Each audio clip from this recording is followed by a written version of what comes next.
Pai seja convosco, que Deus te abençoe e que o Senhor te capacite para viver segundo a tua vontade.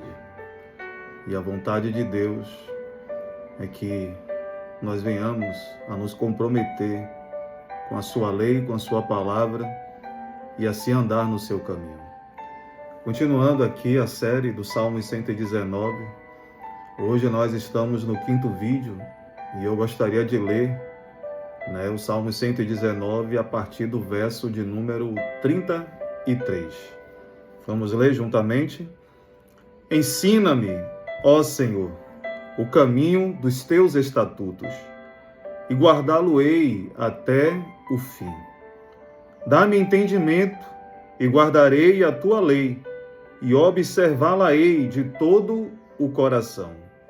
Faze-me andar na vontade dos teus mandamentos, porque nela tenho prazer.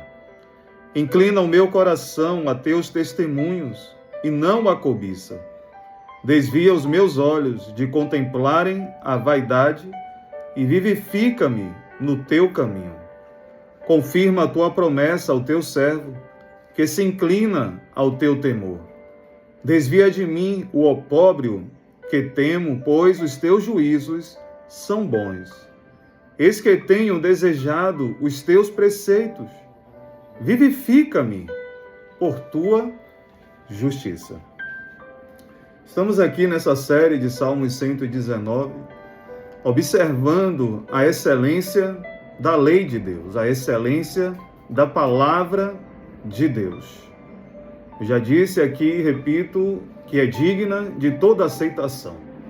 A palavra de Deus é quem nos conduz na verdade, na justiça e no caminho de retidão. E aqui hoje nós temos ensinos preciosos para a minha e para a sua vida. O verso 33 diz: ensina-me, ó Senhor, o caminho dos teus estatutos, e guardá-lo-ei até o fim. Dá-me entendimento, e guardarei a tua lei, e observá-la-ei de todo o coração. Não basta você entregar somente uma parte do teu coração para Deus e deixar que a outra parte ou outras partes estejam divididas para pessoas, instituições, bens ou riquezas nessa terra. Há um texto na Bíblia que diz: filho, dai-me o teu coração. Jesus, ele quer o nosso coração, ele quer morar dentro de nós. Deus, ele precisa ser o primeiro na minha e na sua vida. E aqui nós vemos no verso 33, uma oração sincera do salmista, pedindo para que Deus o ensinasse. Ele diz: ensina-me, ó Senhor, o caminho dos teus estatutos. Uma outra tradução vai dizer: ensina-me, Senhor, a cumprir as tuas ordens escritas, e obedecerei até o fim da minha vida. É isso mesmo. Nós precisamos pedir ao Senhor para nos ensinar a cumprir a tua lei e as tuas ordens. Porque nenhum homem de si mesmo ele é capaz ou nunca será capaz de cumprir as ordens de Deus por si mesmo. É necessário que Deus nos ajude através do Espírito Santo a andarmos na tua lei, nos teus mandamentos, obedecendo verdadeiramente as tuas ordens para as nossas vidas. O salmista disse: Senhor, se tu me ensinar a cumprir as tuas ordens, eu vou te obedecer até o fim da minha vida. O que é que o salmista está dizendo aqui? Ele está dizendo: Senhor, se o Senhor me ensinar, eu me comprometo a seguir ao Senhor até o fim da minha vida. Eu me comprometo a te obedecer. É isso mesmo. É preciso que nós, primeiramente, venhamos a aprender, a ter clareza sobre o que de fato Deus ele quer de mim e o que ele quer de você. E após nós sabermos disso, nós precisamos, de fato, obedecer. Você precisa obedecer aquilo que você entendeu aquilo que você compreendeu, que é verdade, que é justo e que é reto diante de Deus. O salmista, ele diz ainda: Senhor, dai-me entendimento, e então eu guardarei a tua lei. E vou observá-la de todo o coração. É isso mesmo, você precisa de entendimento, você precisa de compreensão, você precisa discernir o que Deus, ele quer de você. Que Deus, ele te capacite a aplicar a lei dele na tua vida. Você precisa pedir a Deus para te dar a capacidade para que você possa obedecer a ele. Como eu disse aqui no início, nenhum homem de si mesmo ele é capaz de obedecer a Deus. Você precisa do Espírito Santo, você precisa da ajuda de Deus. E não dê a Deus a metade ou o resto do seu tempo, da sua vida e daquilo que você tem nessa terra. Você precisa dar tudo a Ele, porque foi o que Ele fez por mim, foi o que Ele fez por você.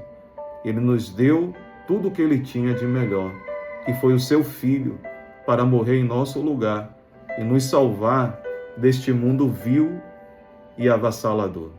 O verso 35, o salmista, ele diz assim: faze-me andar na verdade dos teus mandamentos, porque nela tenho prazer.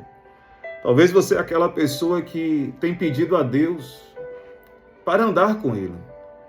Você tem pedido a Deus para andar na verdade dEle. Mas, de fato, o seu coração não tem prazer em Deus. Pastor, isso é complicado de entender, realmente. Talvez você não tenha prazer em Deus, mas você tenha interesse em Deus. Você tenha interesse no que Deus ele pode te dar, o que Ele pode te oferecer. Você precisa ter prazer em estar com Deus. Você precisa ter prazer de estar orando a Deus. Você precisa ter prazer em ler as Sagradas Escrituras. Você precisa desejar por isso aqui, irmãos. Eu lembro que a primeira vez que eu tive contato com o Senhor, a primeira vez que eu tive um relacionamento pessoal com o Senhor, tive uma experiência única na minha vida. Eu passei a ter prazer na palavra de Deus. Eu passei a ter prazer em ler as Sagradas Escrituras. Eu passei a ter prazer em me trancar no meu quarto e falar com meu Deus em secreto, não por obrigação, mas por prazer. Assim como você tem prazer em comer um chocolate, em tomar um sorvete, em ir a uma praia, a um clube, a um shopping, a um cinema, você precisa ter prazer em Deus, ter desejo por Deus. Não basta apenas você querer, você precisa desejar. Não basta apenas você dizer que tem a Deus se você não tem prazer nele, você não tem prazer na lei de Deus. Porque a lei de Deus, os mandamentos de Deus, eles não são pesados para quem de fato tem prazer nele. Homens deram as suas vidas, homens sacrificaram do seu tempo, dos seus recursos, simplesmente por isso, por terem prazer em Deus, por terem alegria no Senhor. Homens deixaram suas famílias, deixaram suas residências, porque ouviu um chamado de Deus e tinham prazer no Senhor. Fizeram coisas que aos olhos dos homens não há razão nada disso. Um exemplo disso é Abraão. Quando Deus o chamou para sair da sua terra, da sua parentela, e disse que faria dele uma grande nação, seria pai de muitos filhos, de multidões. E aí, Abraão, na sua velhice, recebe o filho da promessa, a saber, Isaque. E logo em seguida, Deus ele chama Abraão quando estava dormindo. Isso mesmo. E disse: Abraão, pega o teu filho, o teu único filho. Por que o único? Porque Ismael não era o filho da promessa. O filho da promessa era Isaque. Deus diz, pega ele, leva-o e oferece-o em sacrifício. Deus diz, olha, leva ele porque agora eu quero ele para mim, você vai matá-lo. Irmãos, não podemos ser ignorantes, mas é certo que Abraão teve tristeza com esse pedido, porque Abraão amava o seu Isaque. Mas ele amava Deus mais do que o seu filho. E ele não hesitou em fazer o que Deus lhe pediu para fazer. Mas em todo o caminho, todo o trajeto, Abraão, ele acreditava que Deus poderia ainda deixar o teu filho em vida. Quando Abraão estava ali perto para sacrificar o teu filho, ele ouviu a voz do Eterno, e dizendo, Abraão, não faça isso, pois agora eu sei o que está no teu coração. Eu agora sei que você me teme mais do que tudo. Você entende isso? Só é capaz de fazer algo assim, irmãos, alguém que tem prazer em Deus. Alguém que não tenta barganhar com Deus, negociar com a fé, mas obedece a Deus irrestritamente. Que você seja essa pessoa que tenha prazer na lei, na palavra, na presença e nas coisas relacionadas com o nosso Deus. O verso de número 36 vai dizer, inclina o meu coração a teus testemunhos e não a cobiça. Olha como é forte isso daqui. O salmista diz, Senhor, inclina o meu coração aos teus testemunhos. Inclina o meu coração à tua vontade revelada e não à cobiça, e não às riquezas dessa vida, e não às coisas que esse mundo pode me oferecer. Tem um louvor que ele diz, eu não o adoro pelo que ele faz, mas eu o adoro, aleluia, pelo que ele é. Você precisa adorar, obedecer a Deus, ir à igreja, ler a Bíblia, não porque Deus pode te dar algo, não porque Deus pode fazer algo na tua vida, mas sim por aquilo que Ele é e Ele representa. Porque aonde estiver o teu coração, aí está o teu tesouro. E é certo que se o teu prazer estiver em Deus, e não a cobiça, Deus ele vai te abençoar. Deus ele vai te prosperar nesta terra.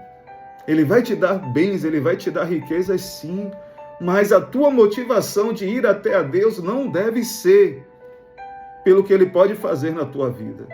E porque muitas pessoas vão à igreja, muitas pessoas dizem entregar a sua vida a Deus ali pela emoção, porque estão desempregadas, porque o marido ou a esposa o deixou, porque está com um problema ali na sua família, e Deus é misericordioso, Ele ajuda essas pessoas.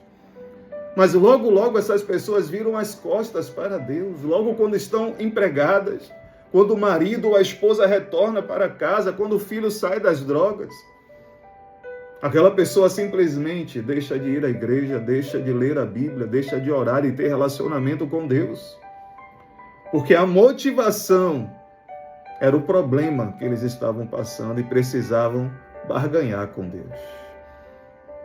Talvez você seja aquela pessoa que diz, Senhor, se o Senhor abrir esta porta de emprego, eu prometo te servir, eu prometo fazer a tua obra, eu prometo te obedecer. E Deus abriu. Mas você não cumpriu a tua parte. E a Bíblia vai dizer que Deus ele não se agrada, não tem prazer em voto de tolos. Se você fez um voto a Deus, apressa-te em cumprir. Apressa-te em cumprir. Tenha prazer no Senhor. Não tenha prazer na cobiça. Não ajunte tesouro na terra, mas ajunte tesouro nos céus, onde a traça, a ferrugem não consome e não destrói. A única coisa que poderemos levar para a eternidade é a nossa fé e as nossas obras de salvação. Não se apegue a nada nesse mundo. Ande como um peregrino, como um forasteiro nessa terra. O versículo de número 37, o salmista diz: desvia os meus olhos de contemplarem a vaidade e vivifica-me no teu caminho. Mais uma vez o salmista ele diz: Senhor, desvia os meus olhos, desvia a minha atenção de contemplar, de observar a vaidade. Salomão chegou no final dos seus dias e disse: se tem uma coisa que eu vi, é que tudo é vaidade. Talvez você seja aquela pessoa que está se ocupando de muitas vaidades nessa vida. Você está juntando muita vaidade. Cuidado, você pode chegar no final dos seus dias e ver que você caminhou em vão. E ver que você fez tudo errado. Você não pode ter os teus olhos atraídos pela vaidade, mas sim por aquilo que é precioso para o reino de Deus. O versículo de número 38 vai dizer: confirma a tua promessa ao teu servo, que se inclina ao teu temor. O salmista está dizendo: olha, cumpra na minha vida a promessa que tu fizeste. Cumpra na minha vida aquilo que o Senhor prometeu. O salmista aqui está reivindicando a promessa de Deus sobre a tua vida. Quantas vezes Salomão disse que o Senhor disse que faria ele um pai de nações, um pai de multidões. E Abraão não tinha filho algum. E anos iam se passando, e ele perguntava: Deus, aonde está a sua promessa? E uma certa vez o Senhor veio a Abraão e disse: Abraão, anda na minha presença e ser perfeito, porque a promessa está de pé. É isso que nós precisamos, irmãos. É andar na presença de Deus e nos esforçar para vivermos uma vida perfeita. E isso só será possível quando Jesus vier e nos levar. Mas o sentido dessa fala de Deus ali a Abraão é de que nós devemos nos esforçar. Nós devemos dar o nosso melhor, sacrificar a nossa vida para viver o mais perto de Deus, o mais perto da obediência total a Deus, em um nível de arrependimento diário pelas nossas falhas e pelos nossos erros. Anda na presença de Deus. Busca a perfeição de Deus, o aperfeiçoamento do Senhor. Porque fiel é o que vos chama, o qual também o fará. Fiel é Deus que prometeu, o qual também fará todas as coisas na tua vida. Deus, ele não deve nada a ninguém. E não vai ser a você nem a mim que ele ficará devendo hoje. O versículo 39, ele diz: desvia de mim o opróbrio que temo, pois os teus juízos são bons. O salmista está dizendo: Senhor, eu tenho medo de ser desprezado pelos homens. Não deixe isso acontecer na minha vida, porque a tua lei e os teus juízos, eles são bons. Ele está dizendo: Senhor, desvia de mim a amargura, a tristeza, desvia de mim, Senhor, esse peso de angústia dentro de mim, porque eu já provei a tua justiça, a tua lei é boa, me traz paz, me traz refrigério. Você precisa orar a Deus por isso, para que Ele desvie de você todo sentimento de negatividade, todo sentimento de diminuição e de comparação. O versículo 40, finalizando, vai dizer: que tenho desejado os teus preceitos, vivifica-me por tua justiça. Você tem desejado a lei de Deus? Você tem desejado a vontade de Deus na sua vida? Porque se você assim tem desejado, você assim tem buscado, Deus, ele vai te vivificar pela tua justiça. Jesus Cristo é quem nos justifica, porque foi Cristo que morreu por mim e por você. Quem tentará acusação contra os escolhidos de Deus? nenhuma condenação há, porque foi Cristo que morreu por nós, irmãos. Mas você precisa desejar a palavra de Deus. Você precisa desejar obedecer a Deus. Você precisa ter prazer no Senhor. Você precisa amar a Deus sobre todas as coisas. Lembre-se, a excelência da lei de Deus. Deus, ele é excelente. Deus, ele é santo e mora no mais alto e sublime trono. E lá estará com ele os teus santos, os teus justos, os teus filhos, que ele resgatou para si mesmo. Que você possa meditar nessas palavras, que você possa fazer um compromisso, uma aliança com Deus, de andar na sua presença e buscar ser perfeito e melhor a cada dia. Que o Senhor te abençoe e te guarde. Que o Senhor faça resplandecer sobre ti o teu rosto e tenha misericórdia de ti. Que o Senhor levante sobre ti o teu rosto e te dê a paz, em nome de Jesus. Fica na paz e que o Senhor seja a tua força, hoje e sempre. Amém.